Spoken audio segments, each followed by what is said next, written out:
Splendor BS6 ಇವತ್ತು ನಮ್ಮ ಗ್ಯಾರೇಜ್ಗೆ ಗಾಡಿ ಬಂದಿದೆ. ಈ ಗಾಡಿಯಲ್ಲಿ ಕಂಪ್ಲೇಂಟ್ ಏನಂದರೆ ಫ್ಯೂಸ್ಗಳು ಒಯ್ತೈತೆ. ಯಾವತ್ತಾದರೂ ಒಂದು ದಿವಸ ಫ್ಯೂಸ್ಗಳು ಒಯ್ತಿದೆ. ಇದು ವೈರಿಂಗ್ ಎಲ್ಲ ಚೆಕ್ ಮಾಡಿದ್ವಿ, ವೈರಿಂಗ್ ಎಲ್ಲ ಕರೆಕ್ಟಾಗಿದೆ. ಇದು ಆ್ಯಕ್ಚುಲಿ ಇದರಲ್ಲಿ ಜಾಸ್ತಿ ವೈರಿಂಗ್ ಶಾರ್ಟ್ ಆಗೋದು ಟ್ಯಾಂಕ್ ಕೆಳಗಡೆ, ಅಲ್ಲೂ ಕರೆಕ್ಟಾಗಿದೆ. ಇದು ಫಾಲ್ಟ್ ತೋರಿಸ್ತೀನಿ ಎಲ್ಲೈತೆ ಅಂತ ನೋಡಿ.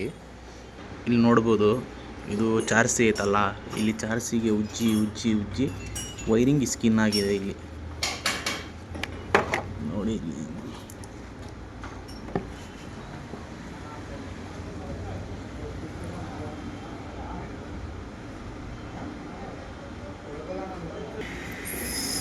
ಇಲ್ಲಿ ನೋಡ್ಬೋದು ನೀವು, ಒಂದು ಸಣ್ಣ ಡಾಟ್ ಥರ ಐತೆ. ಇದು ಚಾರ್ಸಿಗೆ ಉಜ್ಜಿ ವೈರಿಂಗ್ ಶಾರ್ಟ್ ಆಗಿರೋದು. ಈಗ ಆ ಥರ ಸ್ಪ್ಲೆಂಡ್ರಲ್ಲಿ ಏನಾದರೂ ಫ್ಯೂಸ್ಗಳು ಹೋಗಂಗೆ ಫಾಲ್ಟ್ ಬಂದರೆ ಮೊದಲು ಇಲ್ಲಿ ಉಚ್ತಿದೆ. ಇಲ್ಲಿ ನೋಡಬೇಕು, ಇಲ್ಲ ಅಂದರೆ ಟ್ಯಾಂಕ್ ಕೆಳಗಡೆ ನೋಡಬೇಕು. ಇಲ್ಲಿ ನೋಡಿ, ಇಲ್ಲಿ ಸ್ಕಿನ್ ಆಗಿದೆ ವೈರು.